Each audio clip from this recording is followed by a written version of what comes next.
ഭരണപക്ഷത്ത് ഒരു വിദ്യാർത്ഥി സംഘടനയുണ്ട് കെ.എസ്.യുവിന്റെ ഏതെങ്കിലും സമരം ഈ വിഷയത്തിൽ നമ്മൾ കണ്ടോ?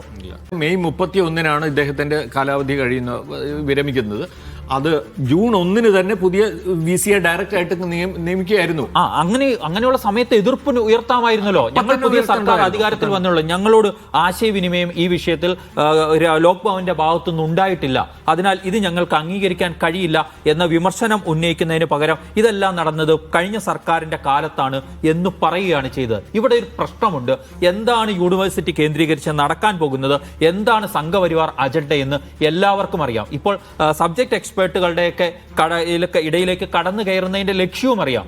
നമ്മുടെ പാഠ്യപദ്ധതിയെ ആകെ കാവ്യവൽക്കരിക്കുന്ന ഏർപ്പാടാണ് രാജ്യവ്യാപകമായി നടന്നുകൊണ്ടിരിക്കുക. അതിന് പ്രതിരോധം സൃഷ്ടിച്ചിരുന്ന ഒരു സംസ്ഥാനമായിരുന്നു കേരളം. ആ കേരളത്തിലെ പ്രധാനപ്പെട്ട ഒരു യൂണിവേഴ്സിറ്റിയുടെ സിലബസിലേക്ക് കൂടി കടന്നുകയറ്റം നടത്താൻ പോവുകയാണ്. അതിനെ മനസ്സിലാക്കിക്കൊണ്ടുള്ള പ്രതിരോധം വേണം. ഇനി ഭരണപക്ഷത്ത് ഒരു വിദ്യാർത്ഥി സംഘടനയുണ്ട് കെ.എസ്.യുവിന്റെ ഏതെങ്കിലും സമരം ഈ വിഷയത്തിൽ നമ്മൾ കണ്ടോ? നിലപാടുണ്ടെങ്കിൽ നിലപാട് ഓരോ വിദ്യാർത്ഥി സംഘടനയും വ്യക്തമാക്കി തെരുവിലിറങ്ങേണ്ട ഘട്ടമല്ലേ അത്? ആ നിലയ്ക്ക് സാജു കഴിഞ്ഞ തവണ SFI സമരം ചെയ്തിട്ടുണ്ട് അല്ലെ? ഗവർണറാണ് ഈ ആരിഫ് മുഹമ്മദ് ഖാൻ ബ്ലഡി ക്രിമിനൽസ് എന്ന് വിളിച്ചത്. അതെ അതെ. മാത്രമല്ല തിരുവനന്തപുരത്ത് പുറത്തിറങ്ങിയാൽ തടയുന്ന രീതിയിലുള്ള സമര പരമ്പരകൾ സൃഷ്ടിച്ചിട്ടുണ്ട്.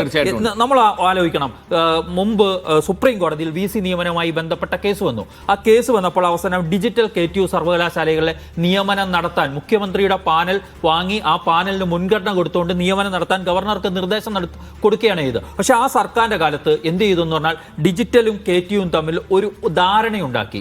ഡിജിറ്റലിൽ സർക്കാരിന് വേണ്ടിയിരുന്ന സജി ഗോപിനാഥിനെ നിയമിക്കുന്നു, KTUവിൽ സിസ തോമസ് ഗവർണറുടെ ആയി. യഥാർത്ഥത്തിൽ എന്തായിരുന്നു, അന്ന് മുഖ്യമന്ത്രി പിണറായി വിജയൻ നൽകിയ പാനലിൽ നിന്ന് വേണമായിരുന്നു നിയമനം. പക്ഷെ അവിടെ ഒരു എന്ത് പറയാ ഡീല് എന്ന്, അതിനെ ഡീല് എന്ന് വിളിച്ചവരായിരുന്നു അന്ന് പ്രതിപക്ഷത്തുണ്ടായിരുന്ന കോൺഗ്രസ്. ഇവര് തമ്മിൽ ഒത്തുതീർപ്പിൽ പോവുകയാണ് എന്ന് ഇപ്പോൾ ഈ ഘട്ടത്തിലേക്ക് വന്നപ്പോൾ ഇനി നമ്മൾ മനസ്സിലാക്കണം, സംസ്ഥാനത്ത് ഇനിയും എത്ര യൂണിവേഴ്സിറ്റികളിൽ സ്ഥിരം VC-മാരെ നിയമിക്കാനുണ്ടെന്നല്ലോ.